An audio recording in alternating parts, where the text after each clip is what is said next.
Salut les amis, on se retrouve pour une nouvelle vidéo de notre série Mercato sur les clubs de Première Ligue. Aujourd'hui, nous allons parler des Reds de Liverpool.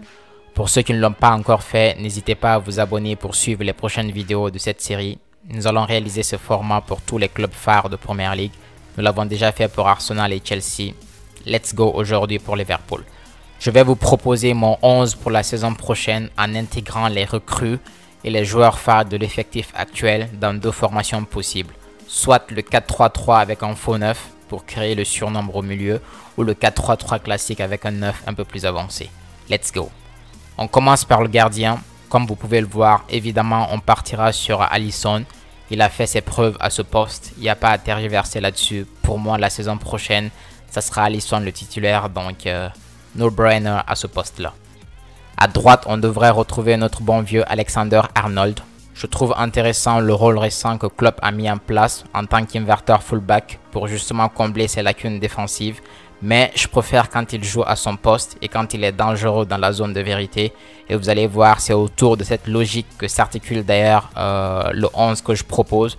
Pour justement avoir un milieu suffisamment costaud pour couvrir en fait ses lacunes défensives et lui permettre de s'exprimer pleinement offensivement. Pour accompagner Alexander-Arnold, on retrouve évidemment Konaté, qui est d'ailleurs pour moi aujourd'hui le patron de cette défense de Liverpool. Il a été énorme et stratosphérique sur la saison dernière.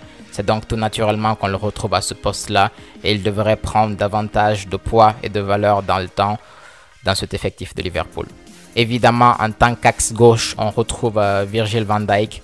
Jürgen Klopp est assez connu comme étant un coach conservateur. Ça ne m'étonnerait pas que la saison prochaine il renouvelle également sa confiance à Van Dijk. L'idée étant qu'il travaille suffisamment cet été-là pour être au niveau de la saison prochaine. Évidemment, si Van Dijk ne retrouve pas son niveau et si les expectatives ne se concrétisent pas à son sujet, c'est là où je fais rentrer une nouvelle donne dans l'équation. Dans cet effectif, je propose Mickey Van de Ven. 1m93, il est gaucher, très rapide, c'est un joueur de 22 ans qui joue à Wolfsburg. Il peut jouer aux deux postes de la défense, aussi bien axe droit que axe gauche. Il peut également jouer left back. Il a d'ailleurs joué 97% des matchs de Wolfsburg en tant que titulaire. C'est un joueur qui est très bon dans la relance, très bon dans les duels et également très bon même pour dribbler. Pour un défenseur, c'est assez intéressant à noter. Je trouve le profil assez intéressant. J'ai regardé pas mal de vidéos du joueur et j'ai lu pas mal d'informations sur lui pour en savoir au maximum. Et je trouve qu'il a le profil en fait pour s'adapter à la Première Ligue et le profil pour apporter de la valeur à Liverpool. Donc à défaut d'un Van Dijk au top, je miserai évidemment sur ce profil-là. Et même si Van Dijk devait être au top, un joueur comme ça en tant que backup qui rentrerait dans la rotation et qui permettrait derrière de remplacer Van Dijk aisément, c'est un no-brainer pour moi, donc il faut y aller. À gauche, on devrait retrouver ce bon vieux Robertson. C'est un joueur que j'adore énormément, l'un des meilleurs left-back de Première Ligue. Il n'est plus à présenter. Un joueur très créatif, au même titre qu'Alexander-Arnold. Les deux font la paire, donc pour moi, Liverpool a eu pendant très longtemps la meilleure paire de latéraux au monde en fait. Évidemment, en milieu défensif, on retrouve Fabinho. C'est un joueur qui a fait ses preuves à ce poste-là. Oui, la saison dernière, il était extrêmement à méforme et il a connu pas mal de lacunes. Mais pour moi, il est loin d'être finito. C'est un joueur qui a encore des choses à montrer. Et c'est tout naturellement que je le mets à ce poste-là. Et je suis convaincu en fait qu'il y a des chances que la saison prochaine, il puisse retrouver un niveau compétitif et montrer pourquoi il est l'un des meilleurs à ce poste. La discussion devient un peu plus intéressante concernant ce milieu de terrain. On sait que Liverpool a récemment signé un champion du monde argentin en la personne d'Alexis McAllister, qui n'a plus rien à prouver en Première Ligue. On a bien vu de quoi il était capable. C'est un crack, c'est une pépite aujourd'hui et Liverpool mise sur lui pour apporter un peu plus de créativité à ce milieu-là. J'ai quelques réserves en fait concernant sa capacité à corriger les problèmes de Liverpool. Non pas une remise en question de ses qualités propres, mais une remise en question de sa valeur ajoutée par rapport aux besoins et aux problèmes de Liverpool aujourd'hui. Comme vous le savez, l'un des gros problèmes que Liverpool a pu avoir la saison dernière, c'est son assise défensive, le fait qu'il y ait beaucoup de largesse défensivement et donc un milieu parfois à la rue qui n'arrive pas en fait à être assez compact et assez solide pour permettre à ses latéraux de s'exprimer offensivement. Pour ceux qui savent comment Liverpool joue, c'est assez simple en fait. On a les trois devant qui ont tendance à rentrer un peu plus dans l'axe. Les latéraux en fait qui prennent tout le couloir et qui sont donc très créatifs et très dangereux en fait sur les centres et la dernière passe. Et ils ont d'ailleurs beaucoup d'assists dans cet effectif-là. On a généralement donc un milieu à Liverpool de manière classique, suffisamment costaud, certes créatif, mais suffisamment costaud et combatif pour former également ce bloc de 5 arrières avec les 2 DC et donc 3 milieux assez forts, 5 qui attaquent, 3 qui organisent, mais qui forment également un bloc de 5 avec les deux DC, ce qui permet à l'effectif de tenir aussi bien offensivement que défensivement, surtout avec le système de pressing qu'ils mettent en œuvre. Et donc, quand on a un milieu qui n'est pas assez combatif en fait à Liverpool, ça se ressent directement parce qu'il y a des trous béants en fait qui se créent à l'arrière. Il y a également des lacunes de certains joueurs qui ressortent, notamment Alexander-Arnold. Donc il est vraiment important dans cet effectif-là de ne pas raisonner uniquement qualité intrinsèque de chaque joueur, mais de raisonner vraiment logique globale pour permettre à l'effectif d'être suffisamment équilibré pour faire face en fait à tout. Et c'est dans ce sens que j'accompagne dans un premier temps ce milieu-là de Fabinho et McAllister avec Khéphren Thuram, qui est aujourd'hui pour moi un milieu qui a ce profil rugueux, qui a ce profil dur, qui a également ce profil créatif et même à certains égards de projection, qui permet donc d'attaquer mais en même temps d'être suffisamment fort et suffisamment solide pour défendre en fait et former ce bloc compact au milieu. Donc Khéphren Thuram. À défaut d'Alexis McAllister, toujours dans cette logique de milieu compact qui se projette mais qui est également suffisamment solide pour couvrir les latéraux qui montent beaucoup, je propose Manu Koné. Je ne regarde pas la Bundesliga, je suis davantage spécialiste de la Première Ligue.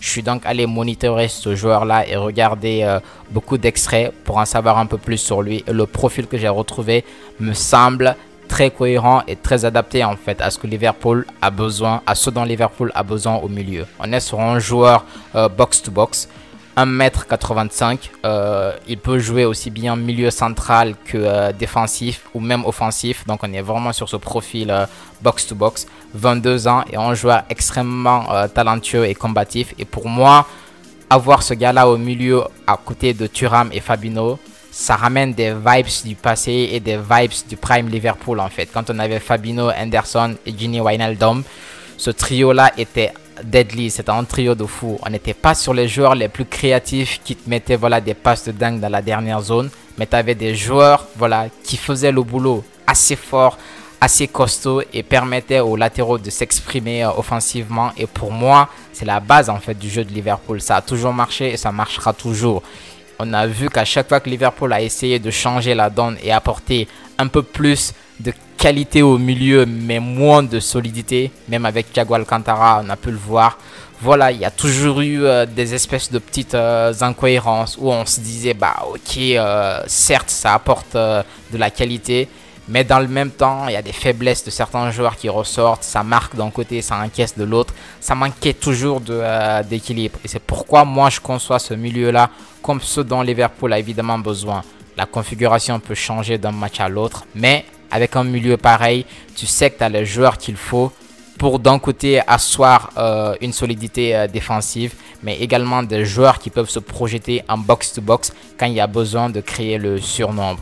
Et si tu rajoutes à ça les latéraux dans les couloirs qui font des centres de fou et qui sont deadly dans la dernière zone, tu as un Liverpool pour moi qui va chercher le titre easy peasy quoi. Mais évidemment, on est sur des projections dans toute cette réflexion. On le sait qu'à court terme, le plus plausible, ça serait de retrouver Alexis McAllister et même Jordan Henderson avec Fabinho au milieu. Dans ce 11 qui intègre les recrues, on partira donc sur McAllister et Khéphren Thuram. Dans le couloir droit, no-brainer, on retrouve notre bon vieux Salah. En forme ou en méforme, ça reste le boss. On l'a d'ailleurs vu, un Mo Salah en méforme, son niveau est équivalent à la forme de joueur de d'autres équipes. Ce gars-là, c'est un tueur, donc c'est tout naturellement qu'on le retrouve à ce poste. Évidemment, pour l'accompagner en pointe, je pars sur Diogo Jota, un joueur que j'adore de fou et qui est d'ailleurs sous-coté par pas mal de gens qui ne le connaissent pas. Mais aujourd'hui, quand on prend l'effectif de Liverpool et qu'on cherche quelqu'un qui est clinique, qui peut jouer en pointe, il n'y a pas à se poser 1000 questions. Pour moi, c'est Diogo Jota. Là, je vous ai proposé en 11 en intégrant un attaquant qui prend davantage la profondeur. Mais on le sait aussi, Jürgen Klopp, il adore sur certains matchs jouer avec Cody Gakpo en tant que faux neuf un peu plus reculé pour créer le surnombre au milieu et donc permettre aux joueurs de côté de prendre davantage la profondeur. Donc sur certains matchs, il ne serait pas étonnant de retrouver Cody Gakpo dans l'axe, mais dans un profil de faux neuf. Et pour l'accompagner, j'ai davantage tendance à partir sur Diogo Jota dans le couloir gauche. Pour son côté deadly, pour son côté joueur qui prend la profondeur et joueur qui rentre un peu plus dans l'axe, permettant ainsi aux latéraux d'occuper davantage le couloir et pouvoir générer des centres et des occasions de but à travers leur créativité. Mais sinon, à défaut de Diogo Jota, évidemment, on devrait retrouver Luis Diaz. Je trouve qu'il a davantage tendance à coller la ligne, mais je pense que tout ça fait partie d'un processus à travailler et que de plus en plus, il va s'adapter au jeu de Liverpool, davantage entrer dans l'axe et laisser les latéraux s'exprimer dans le couloir, ce qui permettra à Liverpool de retrouver le jeu du prime Liverpool qu'on connaît. Voilà les gars, on arrive au terme de cette vidéo. Ce que vous voyez à l'écran correspond à ce que j'estime comme étant un 11 de rêve pour Liverpool, dans une logique d'aller chercher le titre et dans une logique d'équipe équilibrée qui est bonne aussi bien défensivement qu'offensivement. Et dans le cas où Virgil van Dijk n'est plus à la hauteur, évidemment on le remplacerait du coup par Mickey van de Ven, comme je l'ai expliqué, qui a un crack et qui pourrait rentrer facilement dans cet effectif là. Voilà les gars, c'est ma proposition de Liverpool pour la saison prochaine. Si la vidéo vous a plu, n'hésitez pas à mettre un like et me donner vos avis en commentaire. Mais aussi partager la vidéo, c'est très important. Et pour ceux qui ne l'ont pas encore fait, n'hésitez pas à vous abonner pour suivre les prochaines vidéos de la série. D'ici là, on se retrouve pour une très prochaine vidéo. Et pour conclure, j'ai envie de rajouter un dernier mot, c'est que, on le sait, Jürgen Klopp est un coach qui est davantage conservateur.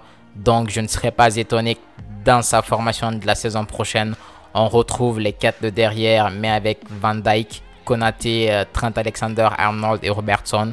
Un milieu qui serait composé de Fabinho, Jordan Henderson et potentiellement Alexis McAllister.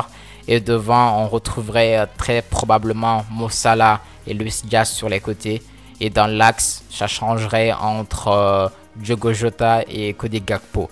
Je n'ai pas oublié Darwin Nunez, il sera évidemment dans la rotation, mais ce n'est pas le profil que je vois comme étant un joueur phare la saison prochaine et qui va jouer titulaire tous les matchs. Pour moi, il sera dans la rotation comme pas mal de joueurs, mais en tant que profil phare sur lesquels Klopp devrait miser, je partirai plutôt sur Diogo Jota ou Cody Gakpo.